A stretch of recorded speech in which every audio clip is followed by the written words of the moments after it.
Welcome back to Movies Outpost. Today, we'll be diving into the sci-fi action franchise titled Men in Black. This action-packed quadrilogy will include Men in Black 1, Men in Black 2, Men in Black 3, and Men in Black International. Without further ado, make sure to sit back and relax, because I promise you this is going to be an epic one. The first movie kicks off with a man driving a van holding more than 10 passengers in the back. The group eventually stop the vehicle when they are blocked off by Border Patrol. The agents ask him to look in the back of his van, and as they do so and find multiple refugees, a car comes flying into the picture. Out steps a man named K as well as his partner D. The duo begin going through each person one by one, until they stop at the last one who cannot understand Spanish. K allows the rest of them the right to leave and shuts up Border Patrol, who have no authority over him. The duo then decide to walk the last remaining man where no one can see. K then slices up the man's shirt to reveal an alien by the name Mickey. When asked when exactly he was released from jail, Mickey mentions he is seeking political refugee only for K and D to mention he broke 7 treaty laws, just as the Border Patrol from earlier spots the alien only for Mickey to lose the plot. Roaring and raging to kill the Border Patrol agent, K decides he has no other choice but to kill Mickey, and literally make him nothing but goo. The agent and his friends are in shock, but K explains to them he has a neuralizer, and while his team arrives, he mentions the eye will isolate the electrical impulses in the brain. His team then get to cleaning all evidence around them, and K gets the Border Patrol agents to stare at his device while he chucks on some sunnies and activates it. Weirdly enough, all the men forget what just happened, and K informs them of a fake story about a gas leak. D, meanwhile, apologizes for his slowness in trying to stop Mickey, and tells him he's going to miss the chase just as J presses the neuralizer one more time. Elsewhere, an NYPD agent named Edwards chases a man on foot and watches him do some pretty spectacular moves. Nonetheless, Edwards doesn't give up the chase and hitchhikes a ride to finally get a hold of his runner. However, the man seems to be in fear and pulls out a weird device only to drop it and disintegrate on itself. The man simultaneously does yet another awesome move and pulls a chase only to literally jump and scale a building. In shock, Edward shoots his way inside the building and sprints upstairs to eventually hold his perp at gunpoint, only for the man to say that Earth will soon end. Edward then realizes that the perp is not right in the head, but before saying any more, he decides to silence himself forever. Deeper into the night, a man whines and complains about his food when suddenly something falls from space and destroys his car. Out steps a man named Edgar, who weirdly enough isn't that surprised. Beatrice also follows him out, only to be told to get back in. Edgar then hears a strange voice telling him to drop the weapon, but when he refuses, Edgar is yanked into the ground and appears to be somewhat devoured and have his body stolen by the creature. Inside the house, Edgar asks his Beatrice for some sugar and water. After sculling the cup down, the alien goes to fix Edgar's face, which results in Beatrice dropping to the ground. In an interrogation room at the cop shop, Edwards cops a mad lecture from his superiors on the stupidity and absurdity of his story. Not believing that the perp had a weapon that disintegrated, scaled a building with his bare hands, and had multiple sets of eyes, the captain and fellow officer do not believe anything Edwards is saying.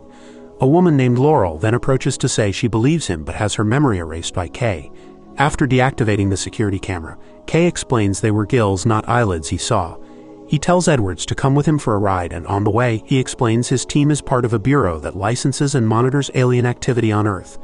The duo then arrive at a pawn shop where the owner, Jeeves, greets them both.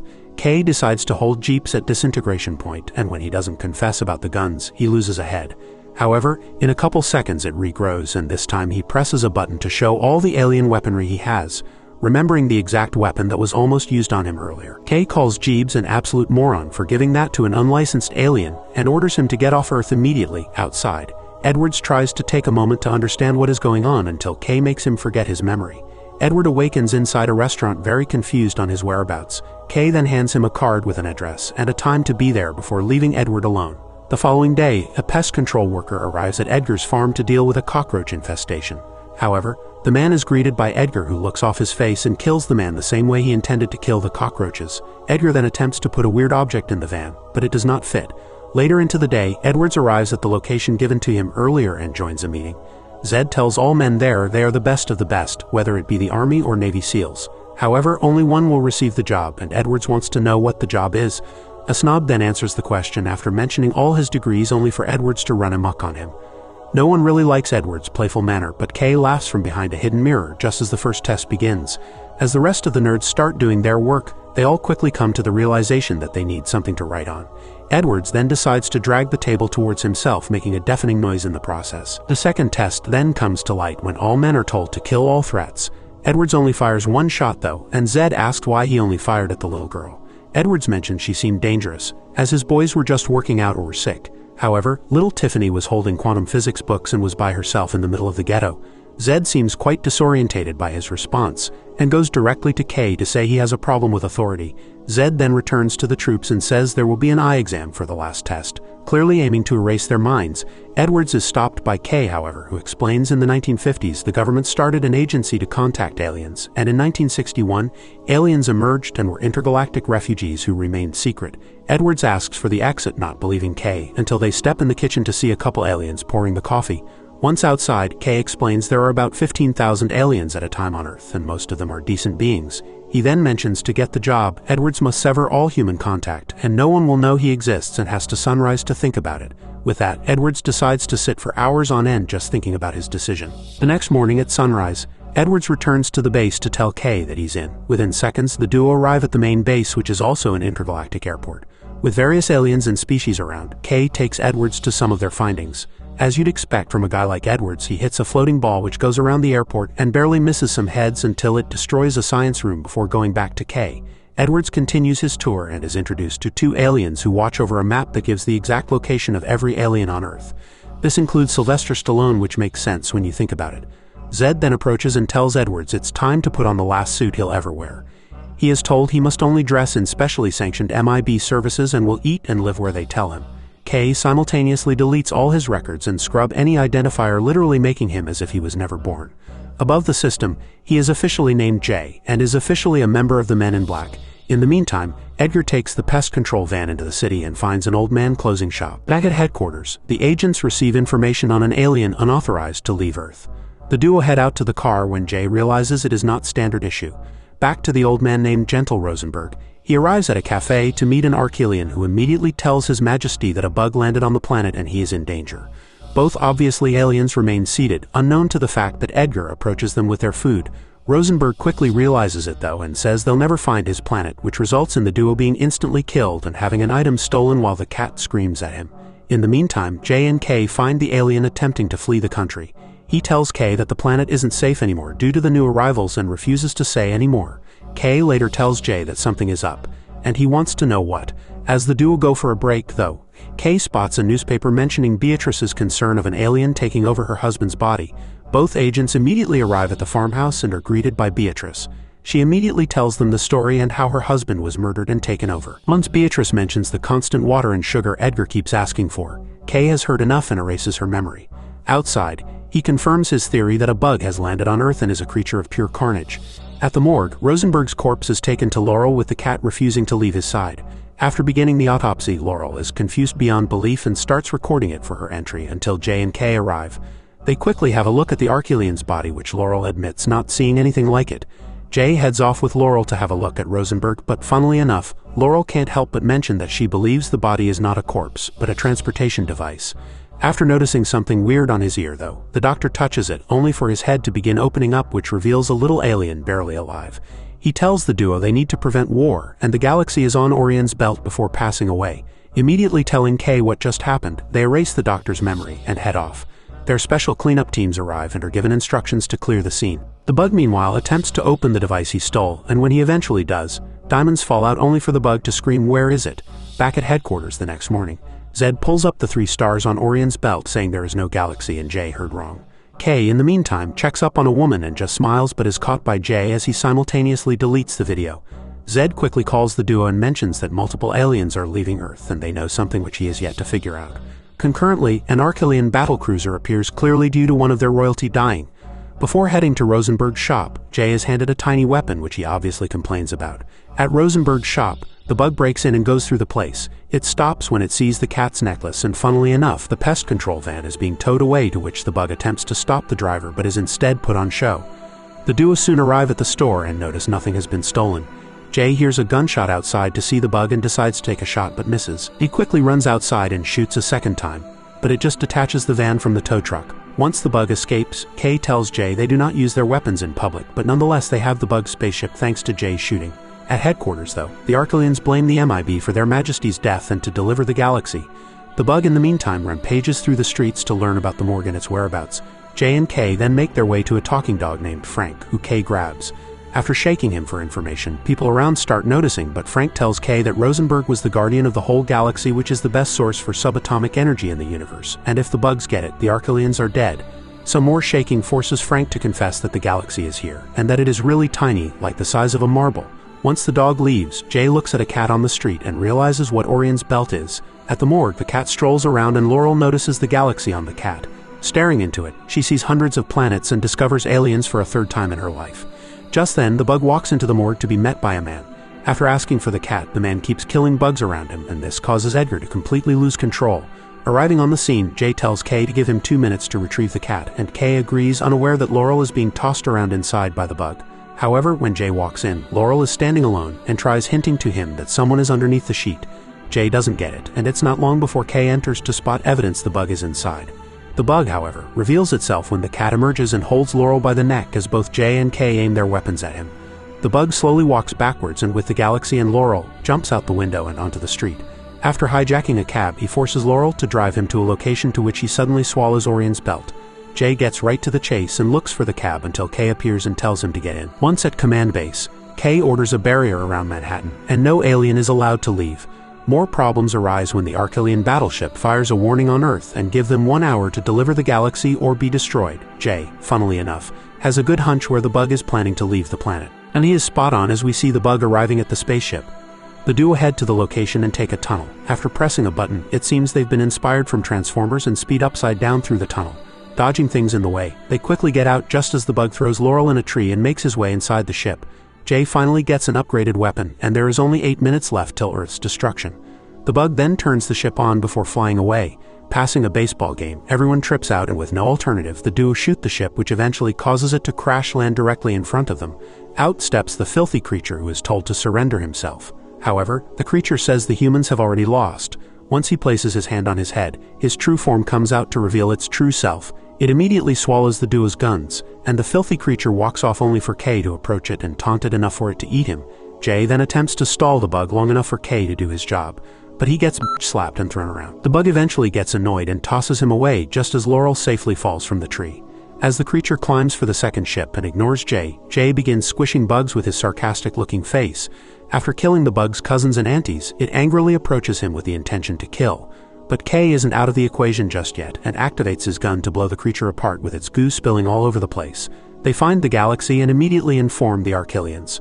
Unbeknownst to the already celebrating duo, the bug emerges again only to be blown to pieces by Laurel, who tells them they have an interesting job. Back at home base, Kay allows Jay's request not to wipe Laurel's memory. However, he wants Jay to erase his and finally wants to retire. He explains that from the first moment he saw him, he knew that this young recruit will be fit for the job and wanted to train a replacement, not a partner. After explaining how to use the neuralizer, Jay dons his sunnies and uses the device to make Kay think he's been in a 35-year coma. But it's good to see he was reunited with the woman he wanted from that long ago. Funnily enough, it seems Laurel has also accepted the role of being an MIB agent, and they ride off just as we zoom out so far to the point where creatures play marbles with our entire universe.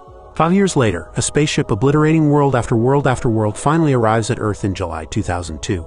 After landing and showing us its grandiose, it flips itself over and out comes a tiny replica of the ship which a dog approaches. Serlina, a shape-shifting Kylothian alien, scares the animal away. It goes to a nearby book and finds a human it'd like to copy.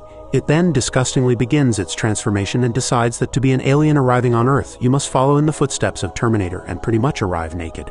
Elsewhere, Jay is with Agent T when they interrogate a plant for being outside its travel zone. T triggers it a little too much, and so, a massive worm hundreds of meters high tosses T away and also decides to smack Jay as well. Jay gets back up and intentionally rides the worm to stick a needle into it. As he goes to put the second one in, the worm rides past a group of people who seem quite unfazed. After being thrown into the train in front of him, Jay needs a plan as the worm rips half the carriage apart. Directing the people to go ahead, the worm opens its mouth and fits about 6 carriages in there before pulling out. Jay then approaches the worm and calls him Jeff before aiming his gun, finally making the worm surrender. After wiping out the memory of the passengers, he orders a cleanup crew and revokes Jeff's movement privileges and wants him escorted back to Chamber Street Station. Deciding to take a well-deserved break, T joins his partner, who gets quite emotional being all alone in this universe. In another part of town, we are introduced to Scrad and Charlie. Serlina pays them a visit and demands the location for the light. Charlie asks for $50 million for it, but Serlina has other methods in mind. Getting some pizza, the two agents have a heart-to-heart, which leads T to start crying. Realizing the last 5 months haven't really worked out with him, Jay decides to erase T's memory before telling him to get married and have some kids. Elsewhere in a pizza shop, Laura is given the Employee of the Month status from her boss Ben, who tells her to get back to work. When returning, she sees Serlina threatening her boss, to which they hear a noise. After inspecting and not finding anyone there, Serlina tells Ben she knows he is a Zarthan and wants the light of Zartha. Ben then uses a scary-ass voice to tell his intruder that the light will be gone tomorrow, and she can do nothing about it. After slicing him in half, they leave the store, leaving Laura in shock. At MIB headquarters, Jay returns and starts barking orders to his troops. Clearly known for erasing people's minds at will, the agents tread carefully around him. Soon enough, Zed enlightens Jay to the details of the killing at the pizza shop. Jay then informs Zed that T was sacked and that Laura wanted to get back to her job at the morgue and left him. Frank, funnily enough, decides to be Jay's partner for the time being. Once the duo arrive, they discover phosphorus on the floor and mention there was a witness. Jay quickly speaks to Laura himself and offers to buy her some food. At a diner, Laura cannot comprehend the scene she just saw. Jay tells her everything from the MIB to aliens on Earth, and she takes it quite well. However, Jay must do what he must and goes to erase her memory, only for Laura to mention he looks quite lonely. This hits him hard enough to leave her memory for the time being. Both he and Frank then head towards the spaceship landing site from earlier. Zed calls in and mentions that the light of Zartha is not on Earth, and that 25 years ago the Zarthans came to Earth to hide the light from Serlina, and the agent that carried out that order was none other than K. The following day, Jay immediately heads to a massive post office and gets out of the car. Once there, he gets quite emotional upon seeing his former partner and tells him he was part of the Men in Black and was a former agent. Kevin, as people have been calling him, shrugs off the conversation until Jay says he was never in a coma. Funnily enough though, Jay gets the opportunity to show Kay some evidence, as an alien is also undercover at the post office. After some weird communication, everyone at the office reveals themselves to be aliens and Kay trips out. Jay then decides to say that his wife left him because he knows more about the stars than Earth, and that results in a slap. However, Kay does still agree to go for a ride with Jay, as he had once done the same thing many years ago. At headquarters, the now reunited duo come out of the elevators only for everyone to recognize Agent K. He is a decorated hero from the past and the most feared human on the planet. Simultaneously, Michael Jackson completes a mission for Zed and asks for a position in the agency, but is turned down as aliens cannot be agents. K then reunites with Zed, who gets him prepped for the deneuralizer. After Jay gets his revenge for only handing him a small gun as he done many years ago, he gets him in a suit and introduces the deneuralizer. Back in the lobby, Serlina decides to attack and takes out an agent before releasing her slimy tentacles all around the place. A lockdown ensues, and after taking inspiration by a toilet, the headquarters decide to flush both Jay and Kay out of the agency and onto the street. Serlina in the meantime finishes locking up all remaining agents for Frank to not yet be caught. The duo then use surveillance cameras and see absolute silence at the base. They then look up an old acquaintance that might have a deneuralizer he stole some years ago. Eventually, the duo arrive at Jeeves and ask for the deneuralizer. Adamant he doesn't have such a device at first, a weapon to his head quickly changes his mind. Back at headquarters, all alien prisoners have been released and are told the first person to find K and J get to keep Earth. Serlina then personally calls a creepy-ass man by his name, Jara. Back with Jeeves, he gets everything ready and turns on the deneuralizer. After his B-grade machine starts moving and working, the entire city's power turns off on them. Once it comes back, the machine shakes and spins before flinging K away. The two go and check up on him only for Jeeves to lose his head. K seems quite upset and disappointed before walking away on his own. Out of nowhere, two prisoners released from earlier fire their way into the basement. Problematically, Jay is quickly surrounded by more goons and disarmed. Once they revert to torture him for information, K is outside and sees the same bikers and people he has seen before, and all his memories start coming back to him. Realizing that his partner is in trouble, K returns downstairs and shoots the prisoners before poking their eye, flinging them away and kicking the last one in the face. With his memory back, the duo head upstairs where Jay is forced to give up the keys to the car. Zed in the meantime refuses to talk until Serlina mentions that the light of Zartha will self-destruct by midnight and completely destroy Earth. Zed then calls Michael Jackson and decides to attack Serlina while she is distracted, but he does not stand a chance and Serlina notices Frank still inside headquarters. The duo, on the other hand, head down to pay Laura a visit. However, there seems to be quite a bit of tension between the two agents as Kay reveals a clue about the light of Zartha and the store owner.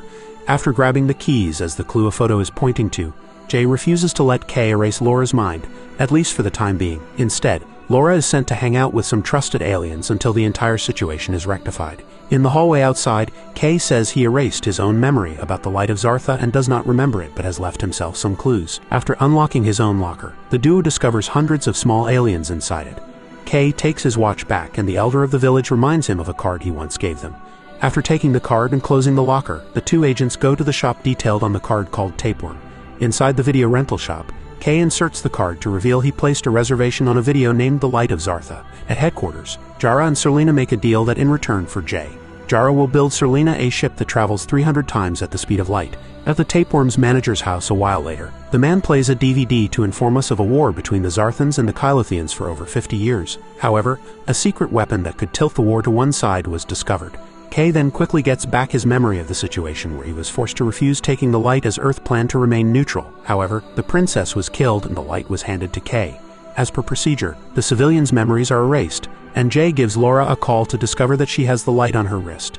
Jay then informs Frank to deactivate the lockdown as he found the light, not realizing that Serlina is the one on the other line. Sometime later, the duo arrive to find the place trashed and Laura missing. As the duo head to save the world once again, they will need some weapons. They decide to make their way to Kay's old house to reveal a secret room full of guns. The duo load themselves with anything that'll pack a punch and even load the aliens to help them as well. After using the neuralizer once again, Jara informs Serlina that her ship is ready, and she wants to send it to Kyloth immediately. Jay and Kay simultaneously arrive with the help of the 4 aliens, and Jay decides to pop a hole into headquarters, which backfires and sucks them in. After getting up and going to the elevator, a friendly sentry turret turns evil and shoots hundreds of rounds at the elevator, leading Serlina to think the duo are dead. However, the duo are alive, and Kay tells Jay to not come back for him no matter what. As the 4 bugs stay on the roof scared for their lives, Jay manages to run into the base while Kay instructs the bugs to deactivate the power so the ship is not able to take off. As the sentry turret approaches, Kay drops a bomb and escapes only to find Serlina there taking a hold of him. At the ship, Jay sees that Jara has escaped and wanting his revenge. He reveals another 3 weird-ass-looking clones that attack Jay.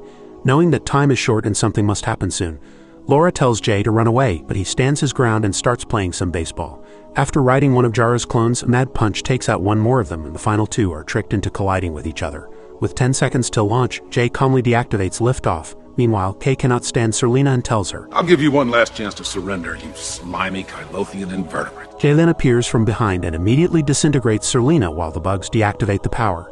Everyone quickly gets into the car, and Serlina begins shapeshifting again.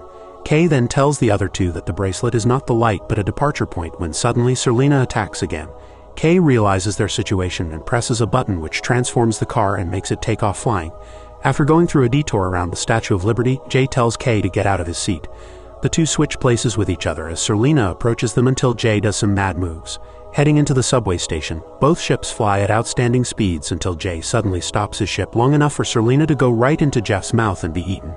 The team then arrive at the departure point only for Kay to say that Laura is the Light of Zartha.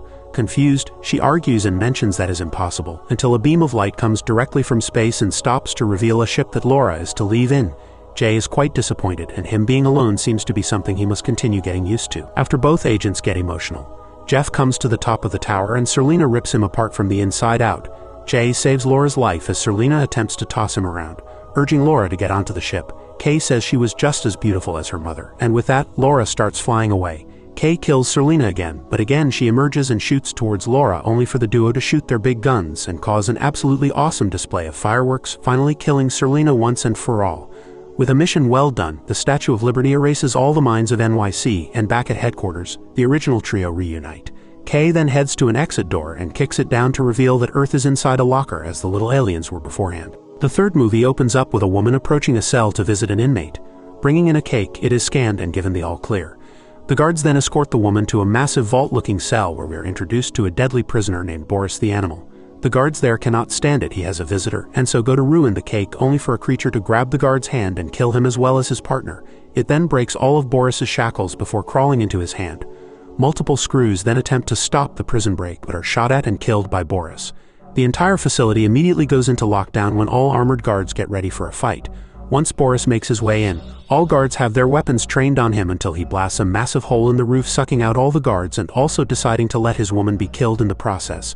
Once outside the Lunar Max Correctional Center, Boris says he wants to rewrite history. On Earth, Jay uses the neuralizer on the civilians that just saw a spaceship landing. Kay wants to know who was driving the spaceship, and as the duo grab a takeaway kebab, Jay stresses out on the speech Kay will be giving tonight on Zed's passing after working together over 40 years. Once the time is right, Kay jumps on the stand to say that he worked with Zed for 40 years, and the man never invited him to his house or shared any personal details. The end. Jay is appalled at the pathetic speech, and Agent O takes to the stand to give an even more useless speech. As the night continues, Jay just stares at Kay and makes him promise to say something decent if he passes away first. He also wants to know how Kay becomes so senile and what caused him to be so not human, but gets another politician response from him. At a store, Boris approaches a man named Jeffrey and tells him his father mentioned him in prison and that he wants a device to go back in time and kill the man that took his arm. Later on, the duo head to a Chinese restaurant to meet up with Wu. They head to the back and discover that Wu has been selling illegal foods to humans, and Kay releases some anger out on the man before going to have a sit-down. Quickly enough, he notices multiple aliens around him and that something is very wrong.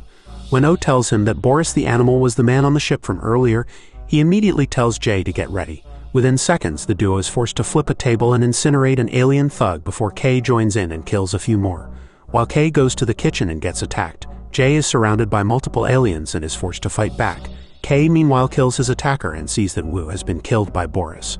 As Jay gets attacked from the illegal fish from earlier, he uses the gills to kill the fish from the inside out. On the roof, Kay confronts Boris, who tells him he's thought about how Kay blew off his arm every single day for 40 years. Kay laughs at how he is the last remaining Boglodyte, which triggers an attack only for Jay to save him. The duo are then shot off the roof and barely make it to the ground alive, while Boris makes it known that Kay is already dead. Some while later, cleanup teams arrive at the scene and Kay tells his partner he should have killed Boris and not imprisoned him all those years ago. But it doesn't matter since Jay is off the case, as this is a personal matter. Jay doesn't handle that too well, but nonetheless is suspended for 2 weeks. At headquarters, Jay discovers Boris the animal is a Boglodyte assassin who annihilates worlds for a living and was the only suspect in a series of aliens murders committed on Earth. Agent K was the man who arrested Boris in Florida and was the creator of the ArcNet defense system, which led to the deaths of all remaining Boglodytes. However, the access is soon restricted, and Agent O approaches Jay to tell him she's known K for some time and that some things must remain hidden. At home, Jay kicks back on some PlayStation when his phone rings. Surprisingly, Kay is on the line and tells him regret is the strongest weapon he knows, and wants to open up to Jay, but doesn't find the courage to do so. After grabbing one of the best weapons he has, Kay aims it at his door until he disappears just as Jay feels very sick. Weird things start happening and Jay goes to Kay's house to find a woman and multiple children there instead at headquarters. Jay is confronted by an agent he has never seen before, who tells him thanks for yesterday. Confused, he asks around to discover that that was Agent AA, and that no one has ever heard of Agent K before. Agent O approaches him and asks how he knows of Agent K, only to show him that he has been dead for over 40 years. Jay is confused beyond compare and also discovers that Boris the animal had killed him. He makes O believe that K was with him last night by providing details only specific to him. When Jay gets handed the chocolate milk he asked for earlier, Agent O panics and says he's been bitten by a creature, which she disproves by slapping him. She then tells him he is involved in a break in the timeline, and love for chocolate milk is a symptom. She continues by saying only one man has invented time travel before, and out of nowhere, the system sounds off and warns them of an impending Boglodyte attack. As there is no ArcNet defense system, Agent O tells Jay he needs to find the son of the man who created the time machine and go back in time to save Kay from being killed. Once at Jeffrey's store, Jay quickly gets the rundown on when and where Boris was sent. Jeffrey agrees to help since the planet is about to be destroyed, and Jay lets him know he wants to kill Boris a couple days before Kay was killed. Jay is then presented the time machine, and the two go really high up in the sky. Jeffrey gives him a rundown and mentions that he and Kay cannot interact with each other. Once told he needs to jump off the building for the device to work, Jay freaks out and is also told if he loses the device he will be stuck in 1969. As the aliens start destroying the Earth, Jay is forced to trigger the device and jump off the building. While falling down, an alien hits the device out of his hand. Fortunately managing to grab it again, he continues his fall and presses the button for a green light to show him some dinosaurs, then take him high above New York as it gets constructed. Seeing everything in live time, he stops millimeters away from the ground and is yanked back to the roof where everything finally stops. Not believing what just happened, he continues to the elevator where he approaches a man who is fearful for his life.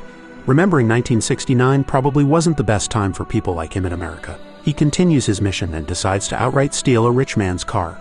Heading to the fair where the first alien was killed, Boris rides a weird-looking bike looking for his prey. As you'd expect from a man like Jay, he is pulled over for having such a nice car, and the copper there asks him what he does for work. Jay puts it on both of them for being straight racist, but does confess to stealing the car from the cop's wife. Being detained, the morons decide to press the neuralizer and Jay puts it on them. Because you see a black man driving in a nice car, does not mean it's stolen. Once at the fair, Boris questions Roman about the Arcanon and is told the humans will get the ArcNet. This results in Roman's death, which Jay hears and rushes to the murder scene. Spotting Boris, he aims his gun at him only for Kay to stop him and knock him out. Once Jay awakens, he is at headquarters being stared down by Kay, who questions how he knows his name. Jay acts dumb and tries making a complete lie to not destroy the timeline. However, he is easily caught out, and funnily enough, Agent O comes into the picture, which Jay recognizes. Once she leaves, Kay says he can leave after an eye exam but was also lying. He goes to place Jay inside a massive neuralizer. As the machine spins him around, Jay quickly speaks and tries convincing Kay to stop the machine. He gets there by saying to kill Boris tomorrow and do not spare him. As the machine shuts down, Kay wants some real answers and Jay informs him that he is from the future and quickly gives the rundown on the situation. Kay agrees to help him kill Boris by tomorrow, and once the duo enter the car, Kay asks Jay what to do next. Not really sure what to do, Jay remembers something about a factory and Kay takes off. Remembering a clue Roman left before dying, they arrive at a bowling alley only for Jay to be handcuffed to the car while Kay goes inside. He tells two aliens he wants to see their boss, but a standoff quickly ensues. Jay stops it though, and Kay quickly rips off the other alien's head for Jay to use it as a bowling ball. Once the head comes back, they annoy the alien long enough for him to reveal where the boss is. Jay makes sure to land himself a spare before heading to the back. However, they discover the boss dead, obviously killed by Boris. Smartly enough though, the duo find another clue to look for the next alien target at a place called the factory. Once there, Jay is handed a normal pistol rather than a teched-out gun. The two then make their way to an alien party where Mr. Warhol is interrupted and forcefully moved into private quarters where he reveals himself to be Agent W. Jay is quickly told to go away as he is causing more harm than help. Once alone, Agent W tells Kay that if a killer were trying to kill a Glamorian, he is instead most likely after the Arcanan. Seems they are not extinct, and one washed ashore last week. His name is Griffin, and Jay witnesses firsthand how he is able to tell the future. W tells Kay that Griffin is a fifth-dimensional being and can live and visualize an infinite set of time-space probabilities simultaneously. Griffin then tells Jay that this outcome, which includes both the death of Roman and the killing at the bowling alley, has such a small chance of success. He then informs both agents of his planet's destruction and that the Boglodites can be stopped on Earth and starved before reaching the next planet, saying he has a gift for them for the next time they see him. He suddenly begins to stress out as he counts the seconds until Boris comes, which exactly turns out to be right. Once Boris has finished his kill and off in his motorcycle, Jay attempts to shoot him but is instead humiliated. Kay comes to his help but Jay does not want it and tells him off as they keep failing one job after another. That night, the two relieve their stress by going to get some pie. Believing it'll let them think better, Jay mentions how Griffin was talking about the game and thinks he knows where he is. With that, the two head to the nearest baseball park and make sure to load themselves before walking in. Quickly spotting the Arcanan, he tells them to come watch the game with him. Opening up a portal, they get to see how Griffin lives his life, able to see multiple futures that could arise from millions of different things that could happen in the past. He then gives the duo his gift, the ArcNet. Upset that his planet was destroyed by the Boglodites, he wants to help Earth any way possible. After calling himself a fool, Boris comes flying around the corner to snatch up Griffin and destroy the MIB car. Kay then activates a device to reveal two very peculiar vehicles. The duo get on and chase Boris while Boris attempts to get the ArcNet off Griffin. On the road, the duo are attacked, but they honestly drive exceptionally well. Boris then uses his slimy creature to take Griffin's box from his neck as Kay simultaneously mentions using a tactic to save the Arcanan. Jay distracts Boris as Kay grabs Griffin and shoots the motorcycle, which causes it to fall and explode onto a wall. Problematically though, Jay notices the bike emitting weird flames, but Boris is nowhere to be seen. On a skyrise in the city, the Boris from the future finally arrives and immediately heads to his younger self who has been swindled. Explaining everything that will happen in the future, both Boglodites almost attack each other.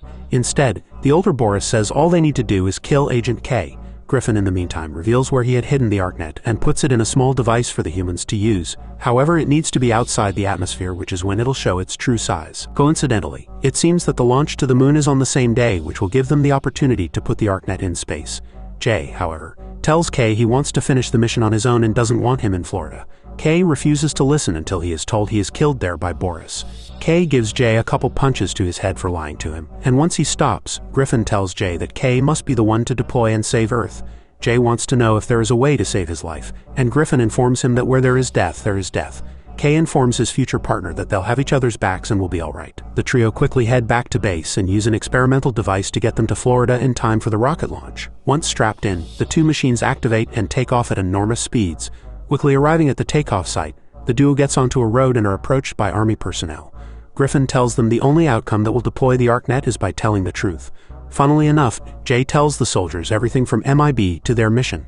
Quickly arresting the trio, the colonel is called down. Within minutes, he arrives and is handed all equipment found on the intruders. The colonel asks for answers and Jay gets to the truth once again, only to not be listened to. Griffin then touches the colonel and allows him to see multiple futures at once. Completely understanding the situation, he dismisses the corporal and his men.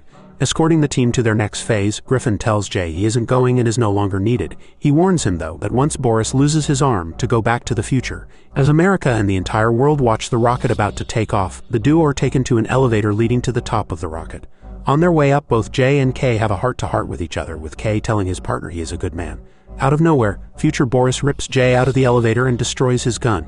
After chucking him off the edge and believing this killed him, Kay reaches the rooftop and the top of the rocket.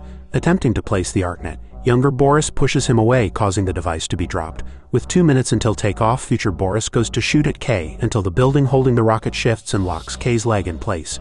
Jay comes to his rescue, though, and is once again shoved away. As Boris goes to kill Kay, Jay calls him a one-armed animal, and this results in the same thing as before. However, Jay decides enough is enough and runs at Boris, who shoots him multiple times until they fall off the edge. Jay triggers the time machine, which stops them millimeters from the ground and returns Jay to 1 minute earlier. This time he has the knowledge of how the shots are coming his way, and he dodges them and gives Boris an uppercut over the edge and to his death. Kay meanwhile shoots younger Boris's arm off and grabs the ArcNet.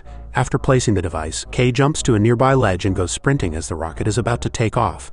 As future Boris is incinerated, the rocket shoots to the sky and Jay has completed his mission. With the ArcNet now protecting the world, the Colonel is offered a spot inside MIB and says he wishes he could, when suddenly, younger Boris appears and kills the Colonel before Kay decides to kill him for good this time. As Jay watches, he understands what Griffin was saying when he said, "Where there is death, there will always be death." Out of nowhere, a young kid comes from the car behind him, and it turns out to be the Colonel's son. Jay cries, realizing he is that younger boy and that his father was killed to protect Kay. Kay promises the young kid he will look after him, and once he figures this won't work out, he neuralizes the boy and tells him his dad was a hero. Jay cries while watching this and eventually returns back home. Immediately heading to the diner, he discovers Kay, alive and well. Once he finds out everything is back in order, Jay reveals the watch his dad had given to him. He then thanks Kay, who gets emotional himself. Once the duo leave, Griffin is happy as he looks up at space for a satellite to come in the way of a meteor. The finale opens up in Paris 2016, where both Agent H and Agent T arrive at the Eiffel Tower. Once inside, their weapons are on the ready until they see a man attempting to propose.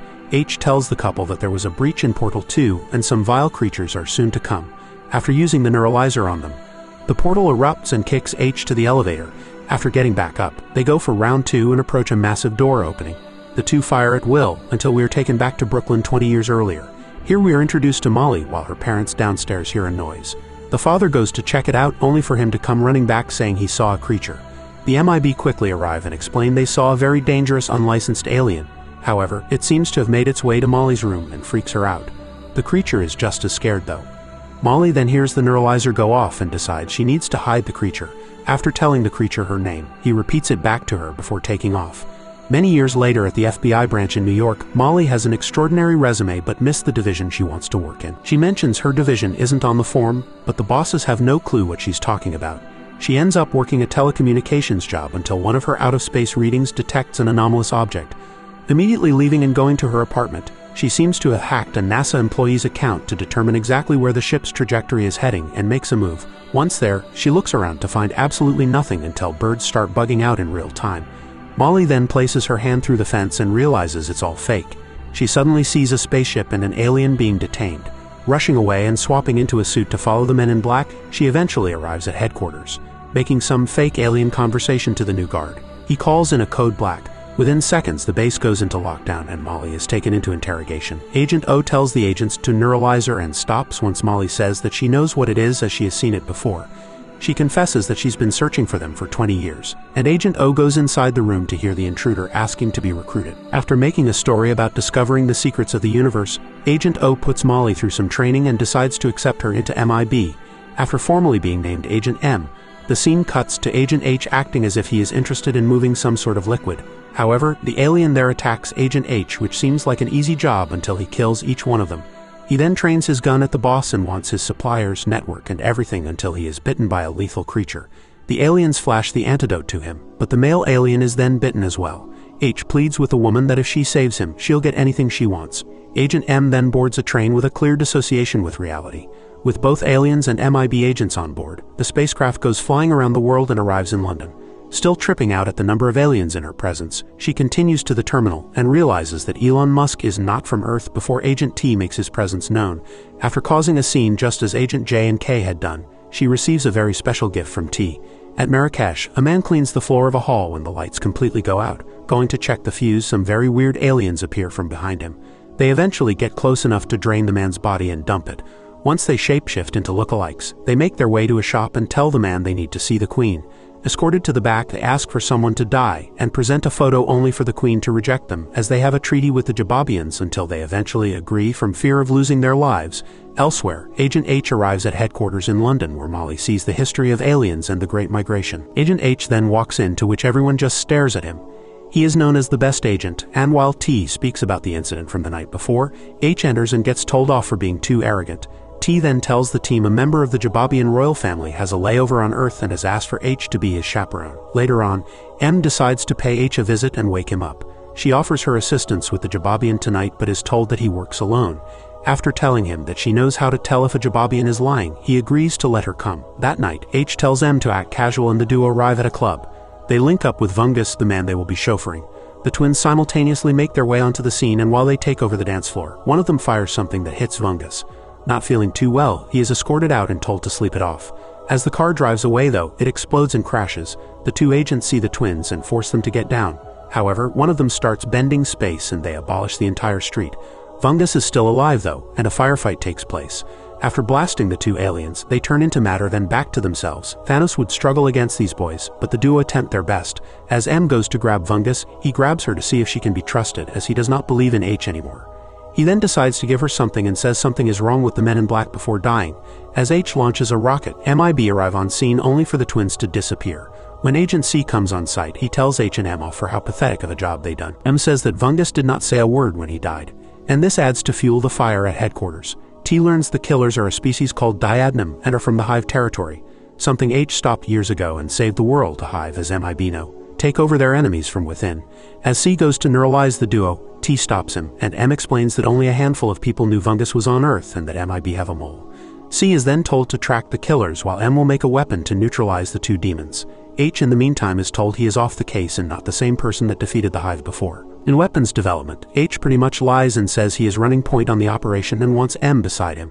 As they head off, H realizes he didn't have his good old sniff for the day and switches it up. Knowing that the item is Zephos, it will either kill you or keep you dancing for 17 hours straight. The two immediately train it to Marrakesh and tell Nazar no alien tech on the street is allowed. Bassam also introduces himself and tells H they thought he was dead when he and Riza split up. M discovers Riza runs the biggest criminal syndicate, and the two eventually head off. At base, Agent C finds footage of M being handed something by Vungus. He tells his agent not to say a word and he will alert Agent T. The twins then make their way towards the duo, and Bassam says to call Riza. The duo then spot the alien in the antique store dead and go in the back to find everyone slaughtered. One alien they decide to name Pawnee remains and tells them he has no use left to life.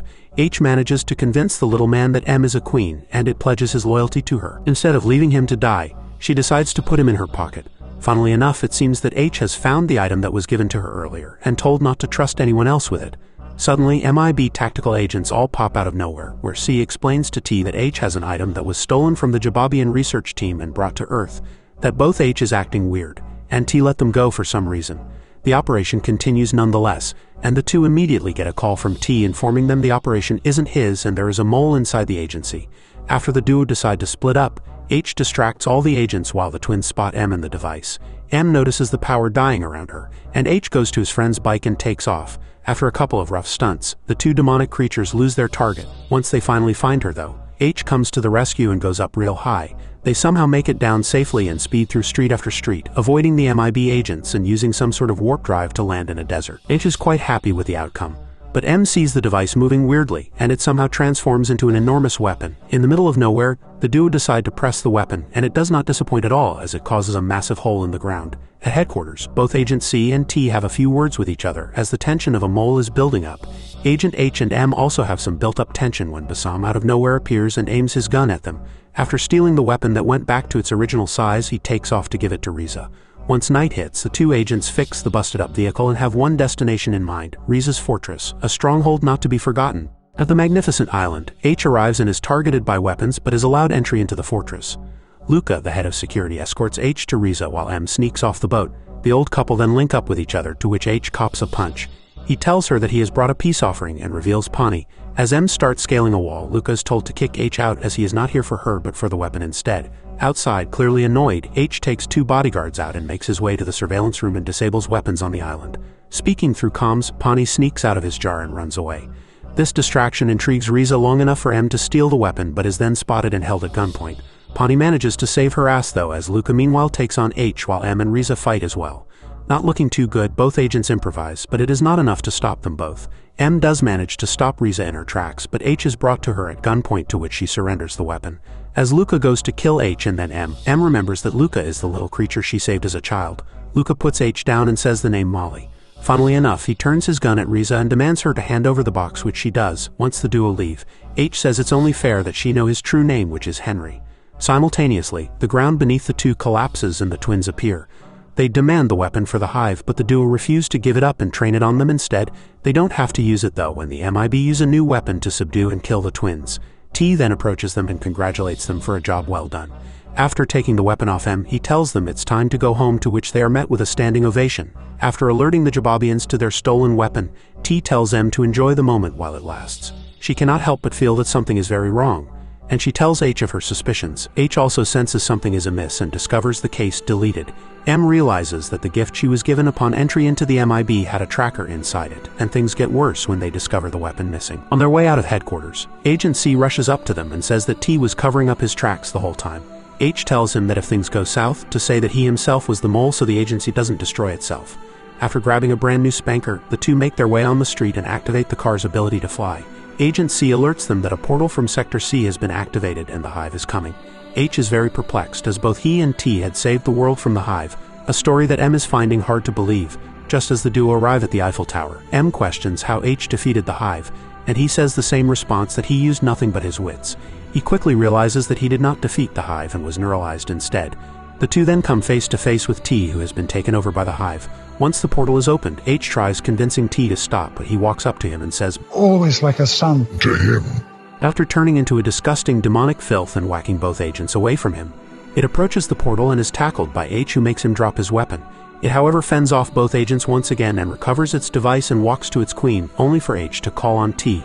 As it holds him, H mentions T was like a father to him, and the creature smacks him into the portal, heading towards the Hive and her death. Pawnee comes flying in and takes a note out of Batman's grappling gun to grab onto M, and hooks himself to the other side. H manages to get to T, who opens his hand for H to throw the device to M.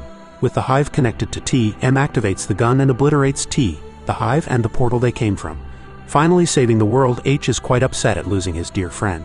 Once outside, Agent O congratulates the duo and says she sent M to London from the get-go, as she knew something was amiss with the agency.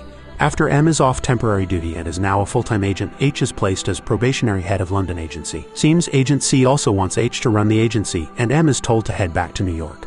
M makes sure to give H one last look before heading off. However, she decides to spend a couple hours with him, and offers to drop him off in London and gives him Pawnee as her goodbye gift. That's the end, but before you leave, I actually want to know if you think MIB International was a bad movie, or did it live up to your standards. Thank you, and see you on the next one.